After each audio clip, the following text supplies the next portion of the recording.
Well, both the Vegas Golden Knights and the Denver Nuggets are one win away from winning it all. In both cases, this would ever be their first time winning the championship. Denver Nuggets have never even made it to the NBA Finals before 2023. And this is their first time making it there, while the Miami Heat have won 3 times.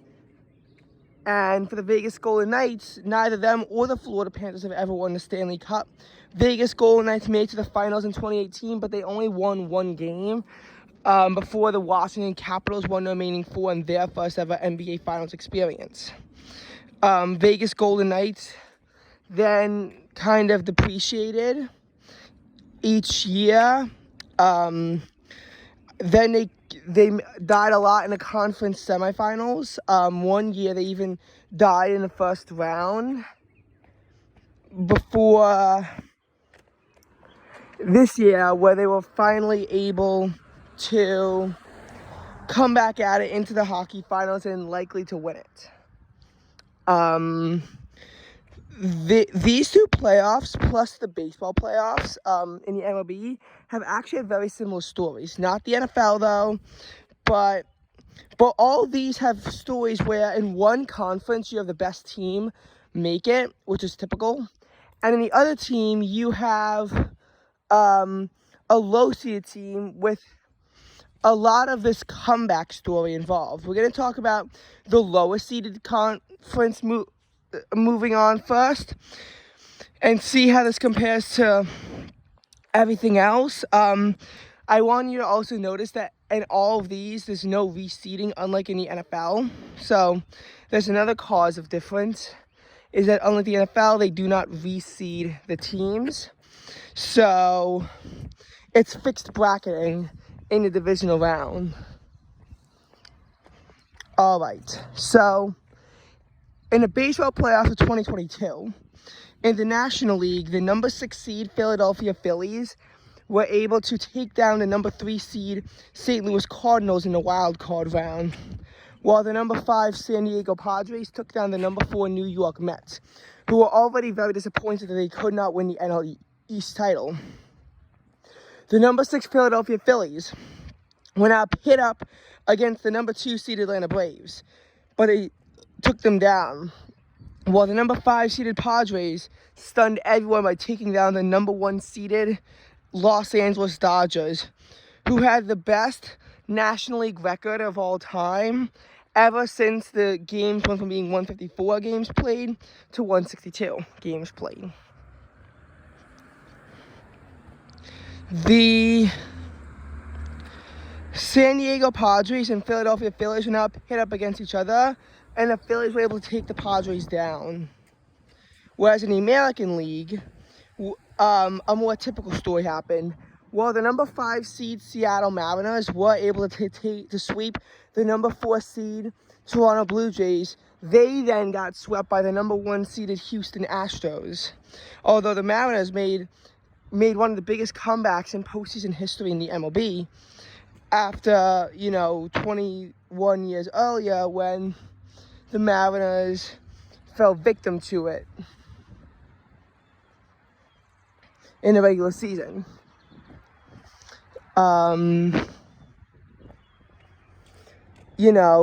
We also saw the number 3 Cleveland Guardians take down the number 6 seeded Tampa Bay Rays before they got taken out by the number 2 seeded New York Yankees. And what I gotta say about all this is that in these cases, we had some games set for boredom, most scoreless innings in a game, which at first became 14 in one of the games between the Guardians and the Rays, before it became the game between the Mariners and the Astros.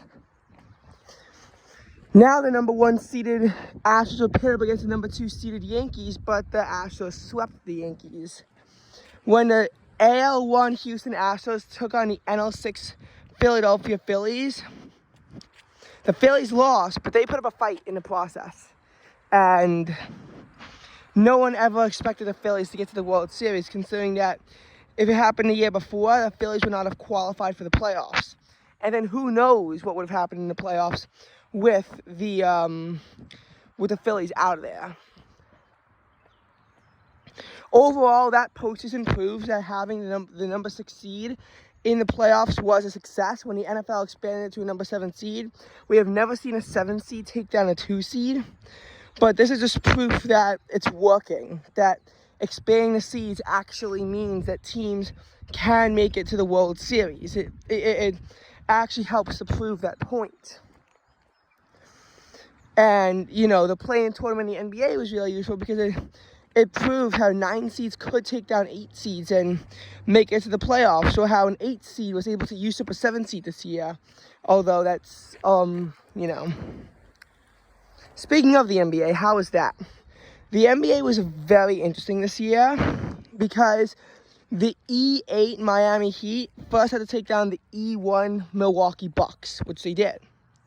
But not everything was so normal in the other conference too. We talked about how in the MLB, everything in the American Conference went normal, save for 5 taking down 4. Well, in the NBA, that was not the case. The E5 Knicks definitely took down the E4 Cavaliers, and we saw E2 Celtics beat the E7 Hawks and the E3 Sixers take down the E6 Nets. But the Western Conference was unusual too. Now, while the W1 Nuggets did take down the W8 Timberwolves, the W7 Lakers were able to beat the W2 Grizzlies, and in 7 games, the W6 Warriors took down the W3 Kings, while the W4 Suns were able to beat the W5 Clippers. Heading into the second round, there was still a lot of anomalousness as the W7 Lakers took down the W6 Warriors, with the W1 Nuggets taking down the W4 Suns, both of which I believe took place in 6 games. In the Eastern Conference, the E5 Knicks lost to the E8 Miami Heat, and the E2 Celtics took care of the E3 76ers. Not too much anomalousness there. Maybe the Lakers taking down the Warriors was strange, and it was in the wrong conference, but nothing too unusual. Oh, and the Heat, of course, took down the Knicks. Heading into the conference finals, this is where the Western Conference begins to revert back to a sense of normalcy, with, I believe, the W1 Nuggets, they took down the W7 Lakers.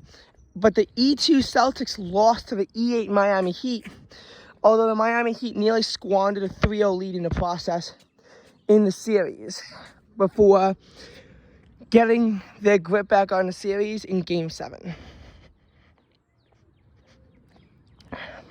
And now in the NBA Finals, we're likely to see the 1 seed take down the 8 seed from the other conference. W1 take down E8.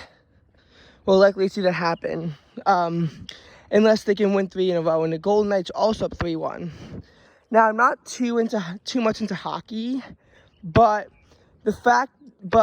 what you gotta understand about hockey is that there's 2 wild cards, and they're seeded. So the better wild card team, the Islanders, is put up against the worst division winner, the Hurricanes. So you can effectively think of the WC1 Islanders as a 7 seed, and the WC2 Panthers as the 8 seed. Hurricanes, the M1 winners, are effectively the 2 seed, and the Bruins, the A1 winner, were effectively the 1 seed. However, the Florida Panthers were able to take them down after trailing 3-1, despite the Bruins setting a record for most points in a regular season at 135.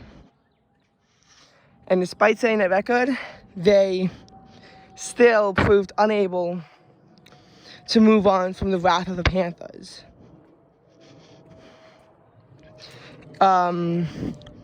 In this, we also saw, I'm pretty sure, the Maple Leafs taking down the Lightning. So, again, I'm pretty sure it was A2 beating A3, because that's how they're seeded when you're within those conferences. We saw the Devils take down the Rangers, M2 taking down M3 in a battle of the Hudson River. We saw the Hurricanes taking care of business against the Islanders. And over in the Western Conference, we saw the Golden Knights who were the ones taking down the WC2, 8-seeded team, the Winnipeg Jets. We were able to see the 7-seed, the WC1 Seattle Kraken, take down C1, which is effectively the 2-seed, the Colorado Avalanche. So that's a bit anomalous, right, in of itself. That's a little bit anomalous. But what we also saw was, you know, the C2 Stars taking down the C3, which I forgot who that was, and the W2 seed taking down the I think P1 taking P2 taking down P3, which I think I actually got with some of these seed jobs because again, hockey isn't relevant. And they also lost in the first round, so it's not that important. We then saw C2 taking on WC1 Stars vs Kraken, and unfortunately, the Kraken lost just the day after the Sixers lost. Very heartbreaking. But the P1 Golden Knights took down the P2 seed of the Edmonton Oilers, so that was pretty good.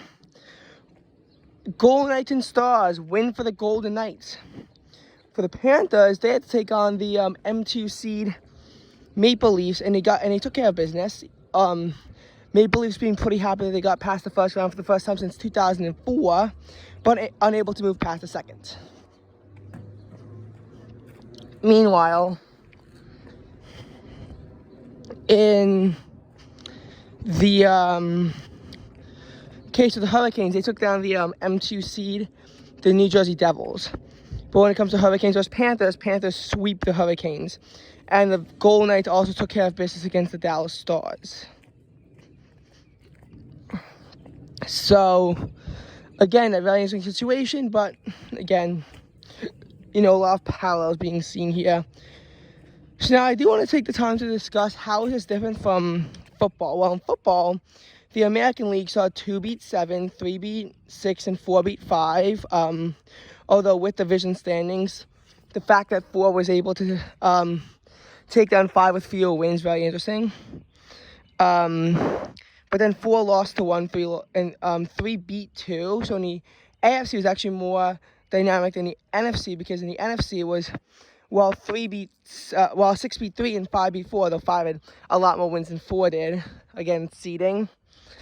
We then saw 5 lose to 2 and 6 lose to 1, which meant that it was just 1 and 2.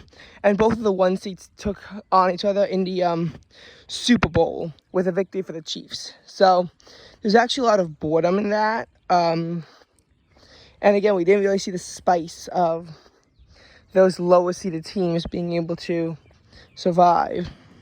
But that was all for this video. Goodbye.